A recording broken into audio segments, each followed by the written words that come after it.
My name is Peg Doyle. I'm a Medfield resident and owner of Wellness and You. I am pleased to be hosting a new series, Medfield Wellness, connecting mind, body, and community, dedicated to fostering a healthier, more vibrant Medfield. Our goal is to help you build a healthier life by emphasizing the value of self-care and guiding you toward the resources that support your mental and physical health. In episode 1, Lifelong Wellness, Healthy Mind and Body, my guest Wendy Leeds and I will explore practical strategies for nurturing your physical and mental well-being throughout every stage of life. From nutrition tips to mental health awareness, we'll talk about how to build healthy habits that last. In episode 2, I'll chat with Kathy McDonald, Director of Medfield Outreach, whose mission is to provide access to high-quality behavioral health and social services for Medfield residents of all ages, with a goal of optimizing wellness within the community. Finally, in episode 3, I'll sit with Sarah Hannafin, Director of Medfield Council on Aging. We'll delve into the extensive resources and activities designed to enrich the lives of our seniors, ensuring they remain connected, active, and supported.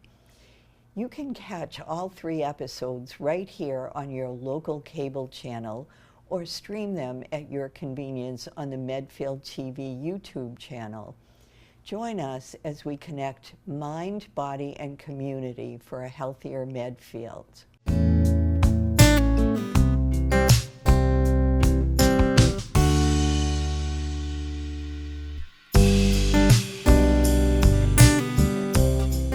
Welcome to the first episode of Medfield Wellness, connecting mind, body, and community.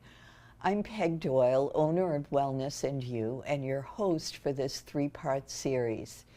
Today, I'm pleased to be sharing the platform with licensed mental health counselor Wendy Leeds of Medfield. Together, we'll delve into the essential elements of a healthy mind and body. No matter where you are on your personal health journey, be assured there are achievable ways to grow, enhance, and truly optimize your well-being. Let's get started, Wendy. I'm so excited, Peg, that we're going to sit down and talk about some really important things. Oh, me too. And I would like to start, Wendy, with a brief discussion about the body side of things, since you are the mind side of things. Okay. Even though we know they're very integrated to be a totally healthy person. But from the body's perspective, when I think about the body, I think immediately about food. Mm-hmm. What do you eat? Mm-hmm. What do you eat to stay healthy? Because food literally becomes us. It becomes our blood, our tissues, our muscles, our heart, every part of our body, our skin, our hair, everything is the result of the nutrients that we put in our body, and a few other things like our mental health especially, as well as the air that we breathe, the environment in which we live. But so much of this, to me, with the body, starts with food. And I'd like to hear what your feelings are about the role of the mind in our overall health and well-being. I'm really anxious to hear your thoughts on that. I love that these 2 topics just come together. I think one of the pillars of good mental health is physical well-being. Mm-hmm. And that includes what you eat, all of the things that we talk about when we talk about the body are so true about mental health. Mm-hmm. Eating well, resting well. they just fit together. They do. Yeah. We're really very integrated beings, aren't we? We are. Can't do one without the other. No, And I no. think when we talk about food, I think people kind of forget how important it is for mental health as well as Yes. for physical health. Sure. Well, we have that whole gut-brain axis. Yes. And in our bodies, we have the bacteria called the microbiome that is the good bacteria that now researchers are connecting very much with our mental health. A lot of the feel-good hormones, as well as the less feel-good hormones, are produced in the gut. Yes. And sent to the brain. So when you feel good physically, you also feel good mentally. For sure. Yeah, Yes. really important. It is. So I don't think I can talk about food without talking about weight. The reason being that weight is so much a part of our culture and our focus. But what I like to recommend to anybody that I work with is to put far less attention on the scale and more attention on your plate. What is on your plate that's nourishing those aspects of our being, giving us energy, doing the things we need, and how is that making a difference in our weight? So that's the direction I like to go. Very often, the first thing people talk about is their weight. But the weight is really a byproduct of our lifestyle, sometimes our genetics, but very often it's what's on that plate.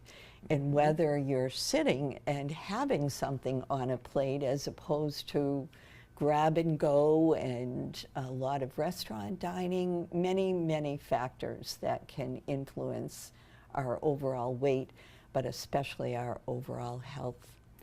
And I think when we talk about weight, we talk so much about the diet, the drug, the surgery. But the reality is, it comes right back to mental health, mental well-being. Because when you, as a lovely woman named Peg Doyle explained to me, when you love your body, when you heal your relationship with yourself, and when you heal your relationship with food, that's where the weight and the body start healing. Yes. And you said the word relationship. It is a relationship, isn't it? It really is. Yes. And we use food for so many different things. Yes, yes. And when you think about the body, it's the only home we live in from our first breath to our last. And so we need to take care of it. We take care of our cars, and it's really easy to see what happens when we don't. Yeah. But with our bodies, it's a little more mysterious because it's gradual. If you are mostly healthy when you're growing up, you'll have very few health issues. But if you continue to practice poor mental health activities or poor eating activities, poor lifestyle activities, eventually it begins to show. And you can see a person who's 40 years old who might look 25 and someone else who's 40 who looks 55. It starts to show up as we grow older. So it will catch up with us if we How fast can you run? I know, it's true. How fast can you run? But we want to, with our work, both yours and mine, really reassure anybody who's listening that wherever you are on the spectrum of health, you can get better. I found out myself when I was in my 40s that my triglycerides were getting very elevated. And I must confess, I ate a lot of sugar. And I made a decision at one point to increase my consumption of fruit. Fruit is a natural source of sugar, and as I did that, my brain wasn't looking for the energy from refined sugar. Oh. And so the craving for that lessened. And in a 6-month period of time, my triglycerides dropped 200 points. That's what Really? woke me up to the power of nutrition. So it was simply making some small changes Yes, that showed up in a exactly. big way in your health. Exactly. Hmm. So Yes, so when you look at the mental health of people, Wendy, what do you see in terms of ways to encourage incremental change and improvement in mental health?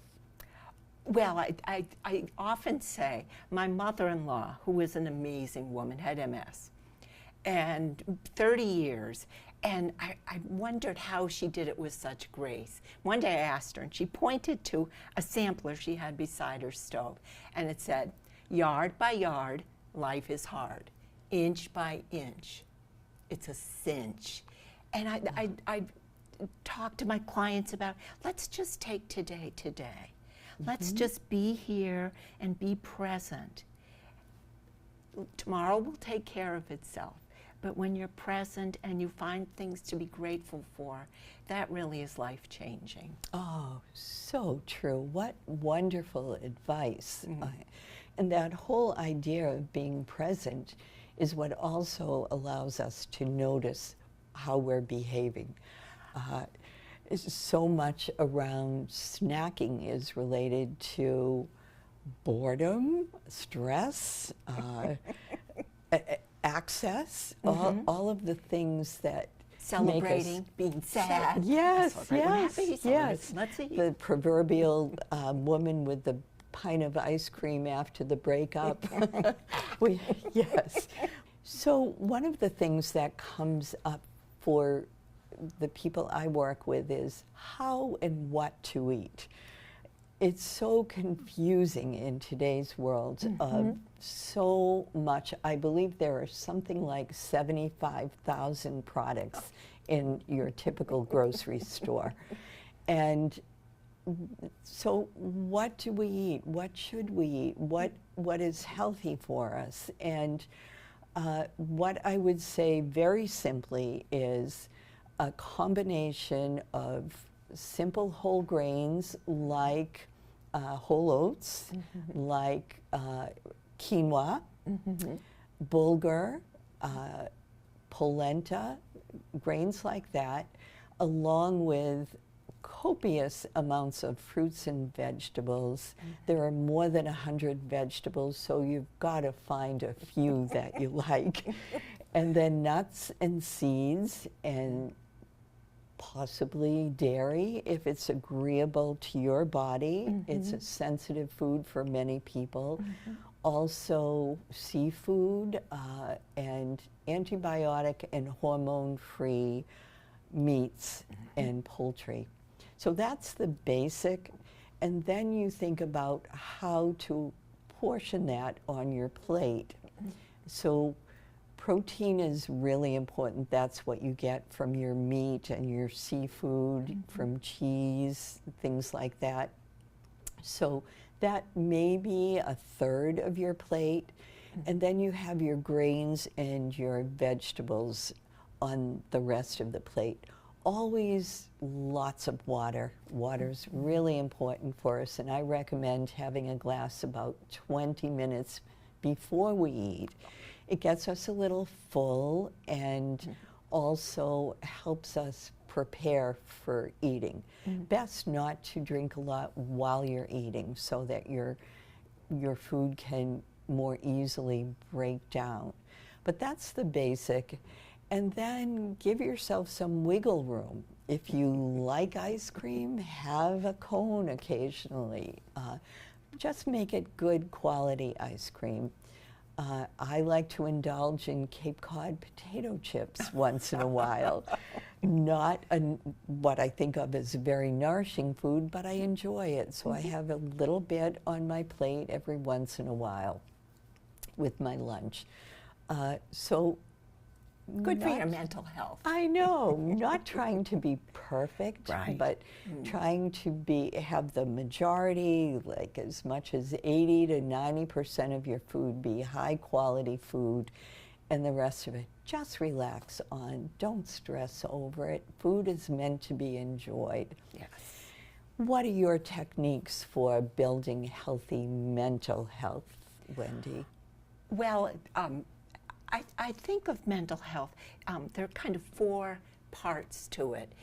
The mental well-being, physical well-being, as we've talked about, emotional well-being, and social well-being. And I know we're probably going to agree on a lot of those. Yes. I think for physical well-being, I would say read your book. Because that is the place you start. Actually, read both books. And one is supposedly for women, but I think it's good for men too. But your food book just explains exactly how to approach food. So for physical, read Peg's books.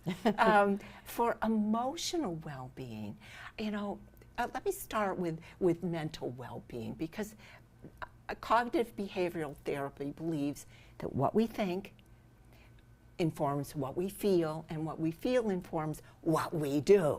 So when you change what you think, you change everything. And I think that mental well-being is all about how we talk to ourselves and the stories we tell ourselves. Oh, do we ever? Do we ever? And I think that a lot of us go around, oh, it's Tuesday. Oh, that's not going to work. I don't know why I did this. If you can change that narrative, you change everything. And my number 1 tip for anyone who, myself included, goes around with that negative would be stop criticizing yourself. Stop yelling at yourself. Stop threatening yourself. And stop making up stories about yourself. Treat yourself like you would any loving friend or relative. Treat yourself with great kindness. For sure. And what we don't even realize is the habits we get into. And once we realize that, so some years ago, I was quite the worrier. And somebody advised me to think about how many times I worried in a single day. Really? It was shocking to me until I noticed it, and then I started to change it. I would catch myself when I got into a worry mode, and I would think of something positive, and it just slowly went away. And I think where we can get in trouble, whether it's food or mental health, is expecting too much too soon. And being perfect. Yes. Oh, I thought a wrong thought. Oh no. Yes, yes. You're going to think wrong thoughts. Right. You're a human. For sure. But maybe you could think a better thought, or maybe you could affirm that something positive is possible. Yes. Yeah, Yes. but you have to start slow, Yes, you do. inch by inch. For sure.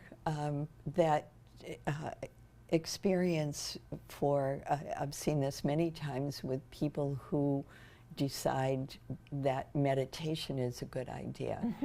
And they sit down first time and expect to meditate for 30 minutes. And after a minute and a half, they say, I can't do this. See, I told you. Yes, this is ridiculous. This doesn't work. Well, the meditation gurus spend years getting to 30 minutes. It's like a diet. I skipped lunch. I think I'll weigh myself. Yes, yes, true, true. It's not working.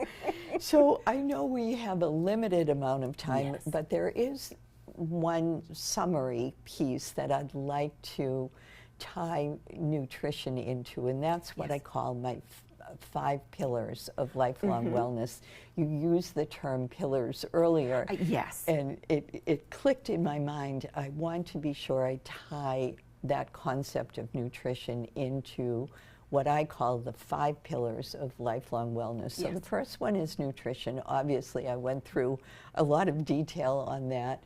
The second one is movement. I use the term movement rather than exercise, because that's kind of a dirty Nobody word. wants to exercise. Yeah, no fun. But if you're moving because you're out dancing somewhere, or you love to swim, or you love walking, or you love physical weight training, whatever it is, movement is essential for lifelong wellness. Absolutely. Our muscles will go away if we don't use them. And the same with mental health. Sure. Movement is absolutely Oh, essential. yes. Walking outdoors is as good as, you know, any Sure. kind of. Getting in sunshine. Yes. Yes. Huge. Looking at the sky, all of it. Yeah. And then the next pillar is sleep. Very essential. When we get enough sleep, we have a clearer mind, usually a happier mind. We also have the energy to exercise. We're not looking at extra food as a way to compensate for lack of energy from not enough sleep. So everything is interrelated. And it stabilizes your mood. Yes, it And does. not sleeping can lead to anxiety. Yes. And anxiety can lead to not sleeping. Yes. Critical. It's also connected with dementia if Yes, we it is. don't, And if we have depression. chronic insomnia. And on to the next one, which is very much physical and mental, is stress. We live in a very stressful world today, and if we are only able to identify the areas and places that we don't need to stress ourselves over and get them out of our lives, I love that. it will make a big difference. Clean out the clutter. Yes, yes. So again, with stress, if we are very stressed, we're not going to sleep well. Nope. We may not have the time or energy for movement, and we're going to probably be looking for the whole bag of potato chips. One will not be enough. No. So finding ways to manage your stress is so essential Yep. for lifelong wellness. Mental and physical health. Yes, yes. And the final thing is social connection, and you alluded to that earlier. Absolutely, for mental health too. I think we saw that during the pandemic, didn't we? Absolutely. How difficult that isolation was Yeah. for so many, and for some who haven't recovered from it yet. So with social connection, we have more energy. Don't you just love to be with people who light you up? Yes. Yes. They give you energy. Yes. And I often have people say to me, well, you know, I don't know anybody and I don't want to. And my one tip for social connections is go do something for someone else. Oh, yes. Reach out. You can Yes. volunteer, you can call a friend. It doesn't have to be big. Right. It doesn't have to be a grand gesture. But when you give, you It get. lifts you. And it creates that social connection. Yes, it does. So it does. important. We're not meant to live in isolation. And, No. you know, here in Medfield, we have so many wonderful ways to connect. The Lions Club, Memo for business owners, Hannah Adams for women, the Senior Center, Medfield Outreach, all the volunteer organizations. Yes. There's so much here that can allow us to connect, whether we've been here for many years or we're newcomers. Absolutely. This is a welcoming community. Yes. People just open their arms and they would love to see you at any of those organizations. Yes. They're always looking for Yes. a new face. Yes, for sure. Wendy, this has been such an insightful conversation. I do hope our viewers take away our message that small practical steps can lead to profound changes in our overall health and well-being. What motivates me most when it comes to health is that whenever and wherever we are on the spectrum of health, we can always get just a little bit better with every positive step we take. Absolutely, Peg. And I hope our viewers feel encouraged. It's about progress, not perfection. Exactly. For more resources on developing lasting wellness habits, you can find details about my work, including my books, by visiting wellnessandyou.com. And if today's discussion sparked an interest in exploring mental well-being further, or if you're looking for support in navigating life's challenges, please visit my website, wendyleeds.com. See you there. Thank you, Wendy, for sharing your invaluable expertise with us today. And thank you, Medfield, for tuning in to Medfield Wellness, connecting mind, body, and community. We hope today's discussion provides you with practical insights to begin or continue your journey toward a healthier mind and body. I look forward to seeing you next time for episode 2, where our guest, Kathy McDonald, Director of Medfield Outreach, will provide vital information on the many social services available to Medfield residents of all ages. Until then, take good care. Thanks, Wendy. Thank you, Peg.